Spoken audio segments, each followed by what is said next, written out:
Thing contentious, I suppose. Tammy and I went out on a limb recently and interviewed Tommy Robinson. I saw. Now, I've been watching Tommy for a long time, and he's struck me as particularly interesting. Well, for two reasons. The first reason, I suppose, is because he is a genuine working class guy, and for better or worse. And second, I haven't seen anyone anywhere who's been more unwavering in his commitment to reveal the atrocities of the grooming gangs in the UK, which are organized patterns of activity that are very pervasive, that are so terrible that it's almost impossible to talk about them without sounding like a conspiracy theorist. So now, there's no doubt that there are many things that you could accuse Tommy Robinson of, and many of those he would admit to. But to me, and also to my wife, fair enough. But the fact that he's pointed his finger at something that seriously needs to be attended to and has paid a major price for it is also not ignorable. It's like, do we expect someone who's brave enough to do that to also be perfect in every regard? That's asking a bit much, given that there's many people who in principle have moral characters much more unsullied than Tommy Robinson, who are cowering in silence constantly in the face of this absolute brutal atrocity. And so we interviewed him. And what did I think of Tommy? He's very articulate. He can certainly make a case for himself. And then I thought it was up to the audience to listen and to make their own judgment. Now, that was before the recent march that Robinson and his crew organized in London, which in my estimation, I'm interested in your perspective, went as peacefully and well as the protests in Ottawa, which it was modeled after. And so I thought his crew handled that extraordinarily well. Now, in the aftermath of those protests, of course, all sorts of chaotic hell has broken loose. And, why don't you are much closer to such things than me? I mean, being a denizen of that country, I'm looking from outside, trying to make sense out of it. But my sense at the moment is that the UK is somewhat of a tinderbox. And so... Yes, and I wish it hadn't been so predictable. I wrote about this so many years, warned about it. The Strange Death of Europe was largely my last-ditch attempt to warn my own society of birth and other Western countries not to go down the path that they were precisely going down. And as a former government minister said in the Times a couple of days ago, the thing about my predictions on that was that I made them not with any glee, but in a spirit of deep lamentation about what was about to happen to my society. And as I see it, Tommy Robinson is a very interesting example of this whole thing. But let me just explain how I see it. This whole conflagration of recent days it started when a 17-year-old went into a Taylor Swift dance class a couple of weeks ago now and started hacking at young girls with a knife. Killed 3 girls, 9-year-olds, thereabouts, wounded many others. And the news of that came out, and a very typical modern British, modern European, modern Western thing happened, which was that in the aftermath, people started to suspect something was being kept from them. Now, wiser heads would wait, but not everyone's a wise head after 9-year-old girls are bludgeoned to death, stabbed to death. So false information went out online saying that the attacker was had arrived on one of the many boats of illegal migrants that come across the English Channel every week. That was untrue. In fact, he was the son of immigrants from Rwanda. But people started to sense that there was a cover-up of some kind, or at least the news was being managed. The police in Britain seem always to think they're being very clever at this, and it's always seemed to me that they exacerbate every problem they put their mind to. They insisted that the young man was originally from Cardiff, capital of Wales, and people just sense there's something they're holding from us. Sure enough. Anyway, the point is that very unpleasant, ugly, and again, evil forces can get unleashed at such a time, the spirit of revenge. And some protests started peacefully at first, then some violent. A mosque was targeted nearby, and then violence started to spread out to other towns. Then Muslim communities started to arm up, in some cases literally, with people turning up with knives to defend their areas. This is all, and maybe it'll die down by the time this podcast has gone out, or maybe it'll get a lot worse. But the one thing you can say with absolute certainty is it's not going to go away, because all of this is the consequence of what I call the problem of primary and secondary problems. The primary problem in the UK, as in Europe in recent years, has been the total unwillingness of the political and other classes in the UK to address deep, deep concerns of the public. And when people said in recent days, how could anyone leap to such a conclusion that the attacker would be, and you go, because everyone's seen this before. You know, people don't actually forget very fast. The media class may, but they don't forget very fast that it's only 7 years ago that the son of Libyan migrants to the UK went and detonated a suicide bomb at an Ariana Grande concert in Manchester. They don't forget fast that 3 people who had no right to be in the UK, including one whose asylum claim had been rejected, but who was nowhere near being deported, went across London Bridge in 2017, hacking at the throats of passers-by and shouting Allahu Akbar. They don't forget that. They notice it. But the British government and others have had this very, very clear policy that they don't really know what to do to tackle that. They don't know what to do really to tackle the grooming gangs issue. There was another set of prosecutions the other day, and another case is coming to court in the coming weeks. You could say, well, they clearly do. They're using the law, but a lot of the public say, well, not fast enough, and not really. There's an awful lot of rapists still walking around with girls who are their victims in the same towns.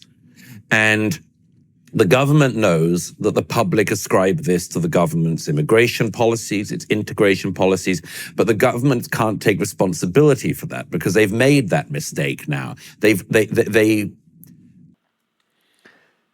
Well, folks, the situation as I see it is that, as Douglas says, is that, you basically predict this. It was not a hard prediction at all. As he said, this has been something that has been simmering, folks, out in Europe.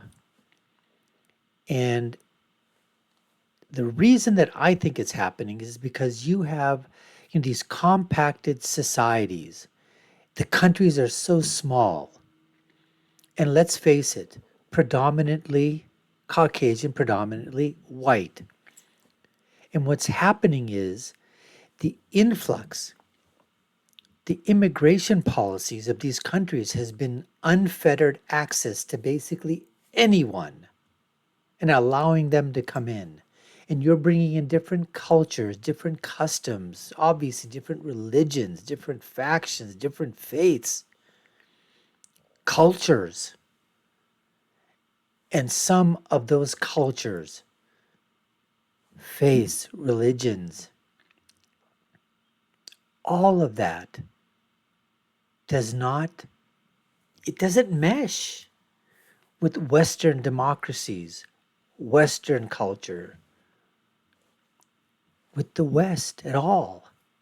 And so what tends to happen is that you see this happening in France, in England, in Spain, in Poland, Hungary, wherever they've allowed this to occur, Germany, and so many other Western European countries, where because these countries are so small, the cities are so compact, so dense. That's where many of them legal immigrants from before, and now you have a lot of illegal migrants that are coming in. And what do they do? The majority, I'd say 95%, even higher, there is no melting pot occurring as there previously was. Let's say, take the United States of America. And what's happening is, to give you an example, you do have pockets in the United States of America of minority communities, ethnicities. Take Somalians that have been sort of dumped into the whiteness of Minnesota, and you have a community of Somalians that are there. Look in Dearborn, Michigan, huge population of Arabs from different countries, Syria, Lebanon, Egypt, Jordan, from the Middle East, 70-80% Muslim, 20-30%, Christian or Coptic Christian.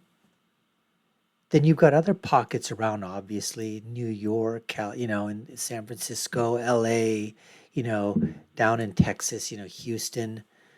You have other areas where there are just huge groups, minority groups. But because of the vastness of the United States of America, you don't see this thing happening at like every major city where that's all you have, just a huge population, that's it. Like Leeds, Birmingham, Liverpool, you talk about these cities in England. And so, of course, these kind of things are going to boil over. And like they said, everybody jumped to the conclusions. Obviously, news, there's just stuff that's, put out there. And that's not going to stop folks. There's just too many avenues out there. And as Douglas was saying, what do you expect when this has happened so many times in the past and governments tried to hush it up? Look what they do in Sweden and Germany or whatever. All these attacks on women, rapes, molestations that are happening from these illegal migrants. What do? They sweep it under the rug. They don't list who it was, the perpetrator, other than it was a male. But they don't tell what was the ethnicity of the male. What was, was it a black male, a brown male? Was it a local citizen? Was it a migrant? Was it a legal immigrant? They don't mention these things because they don't want to mention that. They tiptoe around all this crap. Anyways, folks, we appreciate you taking the time to watch. You're watching the Dr. Nasser Shake Show. I'm your host, Dr. Nasser. You know what? Let's get back to Douglas Murray and Jordan Peterson in their interview right now. Conservative government that just left power, that said that they would bring migration down to the tens of thousands a year, left office with a net migration of legal migration at almost 750,000 a year, which is, by the way, completely unsustainable, but they just keep doing it anyway. The interesting thing that Tommy Robinson speaks to and has always spoken to is, what are you allowed to do about this or say about this? Now, if you're me, for the time being, you're allowed to write about it sometimes. You're allowed to speak about it sometimes. You're allowed to raise alarms sometimes. You're allowed to speak your mind somewhat. But if you're a Tommy Robinson character, if you grow up in Luton and you haven't had many advantages in life and you've had quite a lot of disadvantages, and you're white and working class, what are you allowed to do about this? What are you allowed to say about any of this? And the government, for decades now, has had the attitude, you're not allowed to do anything. You're not allowed to say anything. You can't do anything because if you do, we'll call you a racist and we'll call you far right. And this has all gone on for a very long time. Well, it's an effective epithet, like when I first came across your work, and I've seen this reaction in the depths of my soul to many people. When I first came across your work, which is quite a long time ago now, I was leery of it. And I think the reason for that is that it's something like this, is that there are a lot of people in the world. And I'm not going to be able to meet all of them or read all of them or have anything to do with all of them. And now and then some of them get tarred with some epithet. Well, the cost to me of accepting that tarring is very low on average, because if I don't pay attention to some person, there's a whole bunch of other people I could pay attention to. So it's not like the pool of people to attend to shrinks, right? And that epithet of far right is a very effective brand of tarring. And it's even effective among people who are very skeptical of such things. So I'll give you an example. So I talked to Michael Schellenberger after he released the WPATH files, when he was investigating the absolute pathological corruption and craven cowardice of the cadre who presented what purport to be the standard guidelines for enlightened care to the American Medical Association, the American Psychiatric Association, the American Psychological Association. And he was appalled at their lack of competence and their ideological possession. It was another bottomless pit. And I asked him how he became aware of this. And he said, well, one way was that he had listened to Abigail Shrier and I talk about it. I guess it was 2 years ago when Abigail first put out her book, Irreversible Damage. It was the first podcast I did after I'd been so ill, and I was terrified to do it because it was such a hot topic. And, Schellenberger himself said he listened to that podcast, but he really couldn't believe it.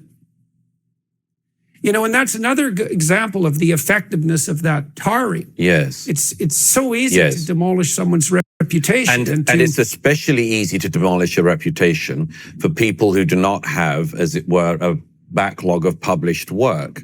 Yeah, right, I mean, exactly. it's relatively easy, but to weigh up someone's views and make an estimation of them if they have 7 books to their name, as I do, or thousands and thousands of articles. But it can't be the case that only book authors are allowed to say anything about the disintegration of their societies. It's not like you should only be left to people who write newspaper articles. Yeah, well, God, no, not that. Like maybe least of all. But then you go to this question, which has come up in Canada in recent years and is very live now in Britain, which is what are people allowed to do? Now, obviously, by the way, and I'm aware, as you always are, of the deep desire of bad faith actors to seize anything I say in this discussion and misrepresent it. So let me do a very boring piece of throat clearing, if I may. The idea that people's response to any problems in their society should be to go out and commit acts of violence is obviously insane and wrong. What we're seeing on the streets of the British cities, though, raises this question, as I say, of if the public keep saying something to the politicians and the politicians keep not just ignoring them but insulting them, what are they allowed to do, these people? These are populations that have every single election, like the rest of the British people, for 20 years, they have voted for less immigration. I've been told that they'd get it. And instead, it's just gone up. So has Jordan, put it out there that stigmatizing a person, hurling out those epithets. And what happens here in the United States of America? What happens basically anywhere where people try to go against what the establishment viewpoint that they're trying to shove down people's, throat?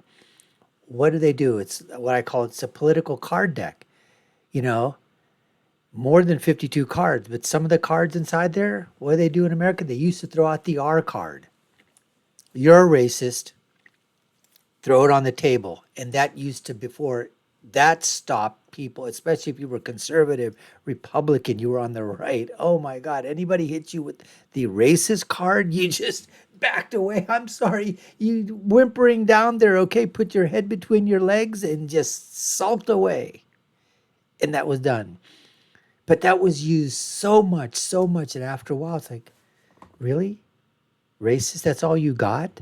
I mean, use it on every single thing. Hey, You're eating that way. You're a racist. Hey, you drink that. You're a racist. Hey, you said hello. You're a racist. Hey, you asked me how I am. You're a racist. You asked me where I'm from. You're a racist. It just kept going for everything. Same thing. The B card. Bigot. Right? Misogynist. Then all the phobes. Islamophobe. You know, this phobe, that phobe. And then what happened? All those things are not those attacks aren't really working anymore because people have gotten wise to them, or just overused so much. It's like, right, everything's racist, everything's bigot, everything's phobic, everything's this, transphobic, right? Well, then what happened? January 6th, hey, you know what? We can use the I card. You're an insurrectionist. Oh, no. Don't call me an insurrectionist. I'd rather be called a bigot. Call me a bigot. Call me a racist. But please, please, please, please, baby, please. I said, please, baby, please. Don't call me an insurrectionist. I mean, that's what's going on, folks. And violence should never, ever, ever, ever be an excuse. But as Douglas and Jordan are pointing out, people have been taught, for decades, they've been asking their politicians, not out of anything of racism or bigotry or phobic or anything like that. Just, we need to try to keep the values, the cultures of a country, of a community, and to have other people come into our country legally. But they should also be being asked, do you want to melt into our country? And we love your customs and your cultures. But where those custom cultures and values, they mix and they mesh with ours. That's what's needed. But unfortunately, folks, that is not what's happening. The pace of this legal immigration and then also illegal migration, it is overwhelming. It is happening too fast. It is not allowing people to meld and to melt into that melting pot in Europe and Western Europe. And it's just not. And it's going to get worse. It's going to get worse. It's not going to get better, folks.